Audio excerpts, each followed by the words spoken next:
பாடகி ஸ்வாகதா அவர்கள் பிரபல இசையமைப்பாளர் ஒருத்தருக்கு எதிராக ஒரு பாலியல் குற்றச்சாட்டை முன் வச்சிருக்காங்க. பொதுவாக தமிழ் திரையுலகில் இருக்கக்கூடிய நபர்களுக்கு எதிராக பெண்கள் பாலியல் குற்றச்சாட்டு வைக்கிறது அப்படிங்கிறது புதுசு இல்லை. ஆனால் ஸ்வாகதா வைத்திருக்கக்கூடிய இந்த குற்றச்சாட்டு அப்படிங்கிறது கொஞ்சம் வித்தியாசமானது. ஸ்வாகதாவை அந்த மியூசிக் டைரக்டர் தன்னுடைய ஸ்டுடியோவில் வச்சு லாக் பண்ணி லிட்ரலாக ரேப் பண்ணியிருக்காரு அப்படிங்கிற குற்றச்சாட்டை, பகிரங்க குற்றச்சாட்டை முன் வச்சிருக்காங்க.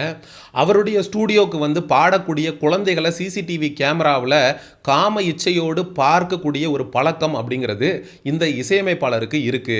எப்ஸ்டீன் ஃபைல்ஸ், கோலிவுட்டுடைய எப்ஸ்டீனை இவர் தான் அப்படின்னு இவருக்கு எதிரான கடுமையான குற்றச்சாட்டுகளை ஸ்வாகதா அவர்கள் முன் வச்சிருக்காங்க. இந்த ஸ்வாகதாவை நமக்கு எப்படி தெரியும் அப்படின்னு கேட்டிங்கன்னா, பிக் பாஸ் சீசன் 7 தமிழில் மாயா கிருஷ்ணன் என்கிற போட்டியாளர்களுடைய அக்கா தான் இவங்க. அந்த பிக் பாஸில் நடந்த ஃப்ரீஸ் டாஸ்கில் மாயாவிற்கு ஆதரவாக தன்னுடைய தாயை கூட்டிக் கொண்டு பிக் பாஸ் வீட்டுக்குள்ளே இந்த ஸ்வாகதா அப்படின்றவங்க சென்றிருக்காங்க. அந்த இடத்துல இருந்து தான் இவங்க தான் ஸ்வாகதாவா அப்படிங்கிறது நமக்கு தெரியும். ஆனால் மாயா கிருஷ்ணனுக்கு எதிராக பிக் பாஸில் கடுமையான விமர்சனங்கள் ரசிகர்களுக்கு நடுவில் இருந்துச்சு. ஏன்னா பிரதீப் ஆண்டனி என்கிற நபர் ரெட் கார்டு வாங்கி கொண்டு பிக் பாஸ் வீட்டை விட்டு வெளியேறுவதற்கு முக்கிய காரணம் இந்த மாயா கிருஷ்ணன் தான்.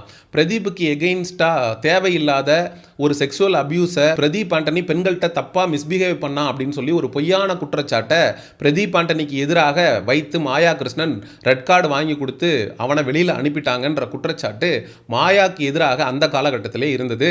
அப்படிப்பட்ட மாயாவுடைய அக்கா தான் இந்த ஸ்வாகதா. மாயா அவர்கள் ஆண்களுக்கு எதிராக ஒரு மேனிப்புலேட்டிவாக யோசிக்கக்கூடிய ஒரு கேவலமான பெண்மணியாக இருந்தாலும் ஸ்வாகதா வைக்கக்கூடிய குற்றச்சாட்டை மாயாவுடைய அக்கா அப்படிங்கிற ஒரே காரணத்துக்காக நம்ம எளிதில் எடுத்துட்டு கடந்து போக முடியாது. ஏன்னா எளிதில் கடந்து போகிற விஷயத்தை ஸ்வாகதா அவர்கள் சொல்லலை. ஸ்வாகதாவை கடந்த 7 ஆண்டுகளாக ஃபினான்ஷியலாக இந்த பர்சன் டோட்டலாக ட்ரெயின் பண்ணி அவங்க கிட்ட இருந்த காசு எல்லாத்தையுமே வாங்கிட்டு விட்டுட்டாரு அப்படின்னு சொல்லி ஸ்வாகதா ஒரு குற்றச்சாட்டை முன்வைக்கிறாங்க. நமக்கு ஸ்வாகதாவை பார்த்து எழக்கூடிய கேள்வி என்ன அப்படின்னா, உங்களை இவர் வந்து ஸ்டுடியோக்குள்ளே வச்சு லாக் பண்ணி செக்ஷுவலாக அப்யூஸ் பண்ணியிருக்காரு, லிட்ரலாக ரேப் பண்ணியிருக்காரு. அப்படிங்கிறப்போ தன்னை ரேப் பண்ண, செக்ஷுவலாக அப்யூஸ் பண்ண ஒரு நம்பரை நம்பி, குறிப்பாக அந்த இசையமைப்பாளர் தன்னுடைய பொண்டாட்டிக்கு ஐஃபோன் வாங்கி கொடுக்கறதுக்கும் லக்ஸரி கார் வாங்குறதுக்கும் லட்சமாக ஸ்வாகதா கிட்ட இருந்து பணம் வாங்கினதாக ஸ்வாகதா குற்றச்சாட்டு வைக்கிறாங்க. தான் கிட்ட தன்னுடைய அனுமதி இல்லாமல் செக்ஷுவலாக அப்யூஸ் பண்ண ஒருத்தனை நம்பி இத்தனை லட்சம் ரூபாய் பணத்தை எப்படி ஒரு பெண் கொடுத்துருப்பா அப்படிங்கிற கேள்வி ஸ்வாகதாவிற்கு எதிராக நம்மளால் எழுப்பாமல் இருக்க முடியல. இதே ஸ்வாகதாவுக்கு எதிராக இருக்கக்கூடிய இன்னொரு முக்கியமான கேள்வி என்ன அப்படின்னா, நீங்கள் 7 வருஷம் ஆச்சு இந்த நபரால் பாதிக்கப்பட்டுன்னு சொல்கிறீங்க. ஏன் சம்பவம் நடந்த உடனே அந்த நபருக்கு எதிராக காவல்துறையில் நீங்கள் புகார் அளிக்கலை அப்படிங்கிற கேள்வியும் இருக்குது. ஆனால் இப்போ ஸ்வாகதா அவர்கள் நான் லீகலாக அந்த நபருக்கு எதிராக ஆக்ஷன் எடுக்க போகிறேன் அப்படின்னு சொல்லியிருக்காங்க. அது உண்மையிலேயே வரவேற்கத்தக்கது. ஸ்வாகதா அவர்கள் பேசும்போது சொல்கிறாங்க, எனக்கு இன்ஸ்டாகிராமில் ஒரு நபர் கான்டாக்ட் பண்ணாங்க, என்கிட்ட ஒரு பெண் 1 மணி நேரம் பேசினாங்க. அந்த பெண் இந்த இசையமைப்பாளர்னால பாதிக்கப்பட்டு பிரெக்னன்ட் ஆகி அவங்க போய் அபார்ட் பண்ணி என்ன மாதிரியே பல லட்சம் ரூபாய் அந்த நபர்கிட்ட இழந்ததாக, உடல் ரீதியாக, மன ரீதியாக, ஃபினான்ஷியலாக அந்த இசையமைப்பாளரால் பாதிக்கப்பட்டேன்னு என்கிட்ட கதறி அழுததை என்னால் தாங்கிக் கொள்ளவே முடியல. 7 வருஷத்துக்கு முன்னாடி நான் எப்படி இந்த நபர்னால கதறி அழுதனோ அதே போல தான் அந்த பொண்ணும் என்கிட்ட கதறி அழுதாங்கன்னு ஸ்வாகதா சொல்கிறத கேட்கும்போது, ஸ்வாகதா 7 வருஷத்துக்கு முன்னாடியே நீங்கள் பாதிக்கப்பட்டிருக்கீங்க அப்படிங்கிறப்போ அப்பயே நீங்கள் காவல்துறையிட்ட இந்த நபரை பற்றி நீங்கள் புகார் அளிச்சிருந்தீங்கன்னா, சட்டம் தன் கடமையை இந்த நபருக்கு எதிராக செய்திருந்தா, இன்னைக்கு இன்னொரு நபர் பாதிக்கப்பட்டு அதே நபர் உங்களை இன்ஸ்டாகிராமில் கால் பண்ணி நானும் உங்களை மாதிரியே ஒரு விக்டிம் தான், பிரெக்னன்ட் ஆகி அபார்ட் ஆகிற அளவுக்கு நான் போயிட்டேன், டோட்டலாக ஃபினான்ஷியலாக என்னை வந்து அவர் யூஸ் பண்ணிக்கிட்டாரு, என்னையும் உங்களை என்ன பண்ணாரோ அதைத்தான் என்னையும் பண்ணாருன்னு இன்னைக்கு புலம்பக்கூடிய ஒரு நிலை ஏற்பட்டிருக்காது இல்லையா? இன்ஸ்டாகிராமில் ஸ்வாகதாக்கு கால் பண்ணி புலம்புனது என்னவோ ஒரு பொண்ணு தான். இந்த 7 வருஷத்துல அதே மியூசிக் டைரக்டரால எத்தனை பொண்ணுங்க பாதிக்கப்பட்டிருப்பாங்க அப்படின்னு நம்மளால கற்பனை கூட பண்ணி பார்க்க முடியல. ஸ்வாகதாவை நோக்கி நம்ம வைக்கக்கூடிய கேள்வி என்ன அப்படின்னா, ஒரு நபர் ஒரு பெண்ணுடைய அனுமதி இல்லாமல் அவளை வந்து செக்ஷுவலாக எக்ஸ்ப்ளாய்ட் பண்ணுறான் அப்படின்னா அதுக்கு பேர் செக்ஷுவல் அபியூஸ் கிடையாது, இட்ஸ் அ ரேப். அது ரொம்ப பெரிய பனிஷபிள் அஃபென்ஸ். கிட்டத்தட்ட 7 வருஷத்துலேருந்து 14 வருஷம் வரைக்கும் தண்டனை கிடைப்பதற்கான வாய்ப்பு இருக்கு. ஒரு நபர் சிசிடிவி கேமரால தன்னுடைய ஸ்டுடியோக்கு வந்து பாடக்கூடிய குழந்தைகளை பார்த்து செக்ஸுவல் இன்டென்ஷனோட ரசிக்கிறான் அப்படின்னா போக்சோ ஆக்டில் கைதாகி உள்ள கழிது கழிதிங்க வேண்டிய நபர். அப்படிப்பட்ட நபரை வெளியில சுதந்திரமா உலாவ விட்டுட்டு இவங்க கிளம்பி வடநாட்டுல ஒரு பகுதியாக இருக்கக்கூடிய ரிஷிகேஷ் அப்படிங்கிற இடத்துக்கு போய் இன்னைக்கு அவங்க பிசினஸ் பண்ணி அவங்கள மேம்படுத்தி அந்த ஒரு கசப்பான சம்பவத்திலிருந்து வெளியில வந்ததா சொல்றாங்க. நம்ம சுவாகதாவை பார்த்து கேட்கணும்னு நினைக்கிறது என்னன்னா, நீங்க மட்டும் பாதிக்கப்பட்ட உடனே காவல் நிலையத்தை அணுகி சட்டம் தன் கடமையை செய்யறதுக்கு ஒரு வாய்ப்பை கொடுத்திருந்தீங்க அப்படின்னா கண்டிப்பாக அந்த 7 வருஷத்துல வேற எந்த ஒரு பெண்களும் பாதிக்கப்பட்டிருக்க மாட்டாங்க.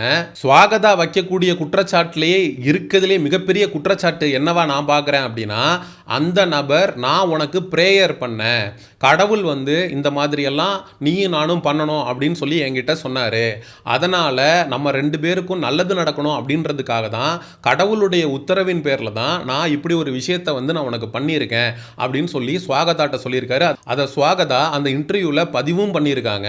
இது எவ்வளோ பெரிய கிரைம் தெரியுமா? இப்போ வரைக்கும் போலி சாமியார்கள் அப்படிங்கிற பேரில் பெண்கள்கிட்ட சில்மிஷத்தில் ஈடுபடுற பல பேர் ஒன்று நாட்டை விட்டு ஓடிட்டான், பாதி பேர் களி தண்ணிட்டு கம்பியனிட்டு உட்காந்துருக்கான். அப்படிப்பட்ட நபரை சட்டத்தின் முன் நிறுத்தாம நீங்க பாட்டுக்கு கிளம்பி இன்னொரு ஊருக்கு போயிட்டீங்கன்னா அந்த பிரச்சனைக்கான தீர்வு அப்படிங்கிறது எப்படி கிடைக்கும்? சரி, சுவாகதா மென்டலி ரொம்ப வீக்கா இருக்காங்க. அவங்க ஏற்கனவே 9 வருஷம் ஒரு ரிலேஷன்ஷிப்ல இருந்து அதுல இருந்து பாதிக்கப்பட்டு அதுக்கப்புறம் அதுல இருந்து திரும்ப வரும்போது இந்த ஆள் மேனிபுலேட் பண்ணி அவங்களை இந்த மாதிரி பயன்படுத்திக்கிட்டான். உடல் ரீதியா, அதுக்கப்புறம் பண ரீதியா, மென்டலி இது எல்லாவும் எக்ஸ்ப்ளாய்ட் பண்ணியிருக்கான். சுவாகதா பாதிக்கப்பட்டவங்க. ஆனா இந்த பிரச்சனையில இருந்து உங்களை வெளியில கொண்டு வந்ததாக சொல்லக்கூடிய மாயா கிருஷ்ணன் என்ன பண்ணிட்டு இருந்தாங்க? மாயா கிருஷ்ணன் ஃபெமினிசம் பேசக்கூடியவங்க, பெண்களுக்கு சம உரிமை பேசக்கூடியவங்க, அங்க பிக் பாஸ் வீட்டுக்குள்ள இருக்கக்கூடிய ஆண்கள் எல்லாரையுமே தப்பா போர்ட்ரே பண்ணி காட்டிக்கிட்டு இருந்தவங்க. தினேஷ்னு ஒருத்தர் இருந்தாரு, அவரெல்லாம் பாத்தீங்கன்னா கேமரா முன்னாடி எந்த தப்புமே பண்ணல. மாயா பூர்ணிமா அப்படின்னு 2 பேர் சேர்ந்து நின்றுக்கிட்டு இவரை பார்க்கும்போது என் கையெல்லாம் நடுங்குது, என் உடம்பெல்லாம் ஷிவரிங் ஆகுது அப்படின்னு ஒட்டுமொத்த ஆண்களுமே பெண்களுக்கு எதிரான நபர்கள் அப்படின்னு மாயா பூர்ணிமா 2 பேரும் பிக் பாஸ் வீட்டுக்குள்ள இருக்கக்கூடிய ஆண்களை பிராண்ட் பண்ணிக்கிட்டு இருந்தாங்க. நீங்க கோடி பேர் பார்க்கக்கூடிய ஒரு ஷோலையே உங்களுடைய தங்கச்சி ரொம்ப தைரியமாக பிக் பாஸ் வீட்டுக்குள்ள இருக்கக்கூடிய ஆண்களை எக்ஸ்போஸ் பண்றோம் அப்படிங்கிற பேர்ல பிரதீப் ஆண்டனி, தினேஷ்னு அங்க இருந்த ஆண்கள் ஒருத்தரை கூட விட்டு வைக்காம எல்லார் மேலேயும் சேற்றவாரி இறைச்ச இந்த மாயா கிருஷ்ணன் தன்னுடைய அக்காவே பாதிக்கப்பட்டிருக்கா. அதுவும் ஒரு மியூசிக் டைரக்டர் தன்னுடைய அக்காவை 7 வருஷம் வச்சிருந்து இவ்வளோ கொடுமைப்படுத்தி இருக்கான். தன்னுடைய அக்காவை ஃபினான்ஷியலா ட்ரெயின் பண்ணியிருக்கான், செக்ஷுவலா அபியூஸ் பண்ணியிருக்கான், லிட்டரலா ரேப் பண்ணியிருக்கான். அப்படிங்கிறப்போ இதே மாயா கிருஷ்ணன் அந்த மியூசிக் டைரக்டருக்கு எதிராக செஞ்சது என்ன அப்படிங்கிற கேள்வியையும் இந்த இடத்துல நம்ம எழுப்ப வேண்டியிருக்கு. எப்பவுமே ஒரு பெண் ஒரு ஆண் மீது குற்றச்சாட்டு வைக்கிறா அப்படின்னா அந்த பெண் பாதிக்கப்பட்டிருக்கா அப்படின்னா பாதிக்கப்பட்ட தரப்பின் பக்கம் இருந்து பேசுவது தான் நரம். அப்போ சுவாகதா பாதிக்கப்பட்டிருக்கிறது உண்மை அப்படின்னா, அவங்க கிட்ட ஆதாரம் இருக்கிறது உண்மை அப்படின்னா கண்டிப்பா நம்ம சுவாகதா பக்கம் நின்று தான் பேச முடியும். மாயா மேல நமக்கு இருக்கக்கூடிய காழ்ப்புணர்ச்சினால மாயா ஆம்பளைங்களை தப்பா பிராண்ட் பண்றாங்க அப்படின்றதுக்காக சுவாகதா சொல்லக்கூடிய எதையும் நம்ம பொய்ன்னு எடுத்துக்கொள்ள முடியாது. ஆனா சுவாகதா தனக்கான நீதியை எங்க தேடணும்?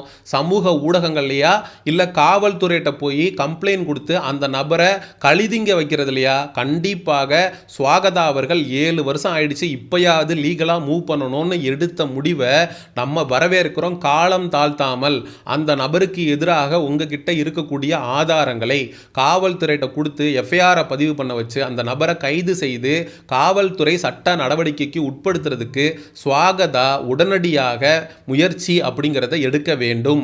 ஏன்னா எஸ்ல பேர் தொடங்குற அந்த மியூசிக் டைரக்டர் குழந்தைங்களை காம இச்சைகளோட சிசிடிவி கேமரால பார்த்தான்னு சுவாகதா தான் பதிவு பண்றாங்க. அவன் பார்த்ததோட நிறுத்தினானா இல்ல அதை மீறி இந்த 7 வருஷத்துல குழந்தைகளுக்கு எதிரான குற்றங்கள்ல ஏதாவது ஒன்றுல ஈடுபட்டானா அப்படிங்கிறது நீங்க காவல்துறையில புகார் அளிச்சு அவங்க விசாரணையில தான் வெளியில வரும். சினிமா துறையில் இருக்கக்கூடிய பின்னணி பாடகிகள், இசையமைப்பாளர்களுக்கு எதிராக, கவிஞர்களுக்கு எதிராக வைக்கக்கூடிய பாலியல் குற்றச்சாட்டுகள் அப்படிங்கிறது புதிதல்ல. இதுக்கு முன்னாடியே சின்மயி அவர்கள் வைரமுத்துக்கு எதிராக ஒரு பாலியல் குற்றச்சாட்டை முன் வச்சாங்க. மீட்டூன்னு அது மிகப்பெரிய அளவில் சமூக ஊடகங்களில் பேச்சு பொருளாக மாறுச்சு. ஆனால் சின்மயி அவர்கள் வைரமுத்து அவர்களுக்கு எதிராக லீகலாக என்ன ஆக்ஷன் எடுத்தாங்க அப்படிங்கிறது தான் சின்மயிக்கு எதிராக எழுப்பப்பட்ட கேள்வியாக இருந்தது. அதே கேள்வியை கண்டிப்பாக சமூக ஊடகங்களில் இருக்கக்கூடிய நபர்கள் சுவாகதா அவர்கள் நபர்களுக்கு எதிராகவும் எழுப்புவாங்க.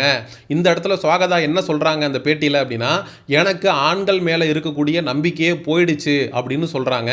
அதுக்கு உண்மையிலேயே ஆண் சமுதாயத்தில் இருக்கக்கூடிய அனைவருமே தலை குனிந்து தான் ஆகணும். ஆனால் கண்டிப்பாக சுவாகதா, ஒரு ஆணால் நீங்கள் பாதிக்கப்பட்டிருக்கலாம், ஆனால் இந்த சமுதாயத்தில் உங்களுக்கு ஒரு பிரச்சனை அப்படிங்கிறப்போ உங்களோட கமெண்ட் செக்ஷனை எடுத்து படித்து பாருங்கள்.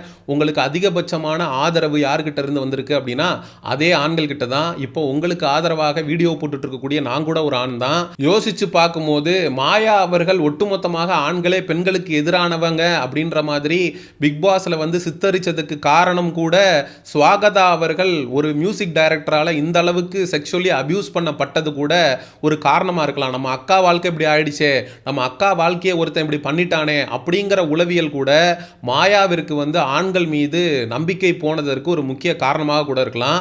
அந்த இடத்துல மாயா வந்து ஆண்கள் எல்லாத்தையுமே தப்பா சித்தரிக்கிறாங்கன்னு கடுமையான விமர்சனங்களை மாயாக்கு எதிராக நான் கூட வைத்திருந்திருக்கேன். ஆனால் சிந்தித்து பார்க்கும்போது எங்கேயோ ஒரு பொறுக்கி புறம்போக்கு பெண்களுக்கு எதிரான குற்றங்களை ஈடுபட்டு போயிடுறானுங்க. ஆனால் ஒட்டுமொத்த ஆண் சமுதாயத்தையுமே பெண்கள் வெறுக்க ஆரம்பிச்சிடுறாங்க. இந்த நிலை மாறணும். அதற்கு சுவாகதா தன்னிடம் இருக்கக்கூடிய ஆதாரங்களை எடுத்துக்கொண்டு வந்து லீகலாக அந்த சம்பந்தப்பட்ட எஸ் லெட்டரில் தொடங்கும் அந்த மியூசிக் டைரக்டருக்கு எதிராக வழக்கு தொடுக்கணும். வழக்கு தொடுத்த ஆதாரங்கள் எல்லாமே அந்த நபருக்கு எதிராக இருக்கும் பட்சத்தில் காவல்துறை தகுந்த நடவடிக்கையை அந்த நபருக்கு எதிராக எடுக்க வேண்டும் அப்படின்னு சொல்லி இந்த காணொலியை நிறைவு செய்கிறேன். மக்களாகிய நீங்கள் சுவாகதா அவர்கள் இந்த பிரபல இசையமைப்பாளருக்கு எதிராக வைத்திருக்கக்கூடிய இந்த பாலியல் குற்றச்சாட்டை பற்றி என்ன நினைக்கிறீங்க அப்படிங்கிற உங்களுடைய கருத்துக்களை மறக்காம கமெண்ட் செக்ஷன்ல சொல்லுங்க. என்டர்டெயின்மெண்ட் ரிலேட்டடான அப்டேட்ஸுக்கு மிஸ்டர் செய்யோன் சேனலை சப்ஸ்கிரைப் பண்ணுங்க.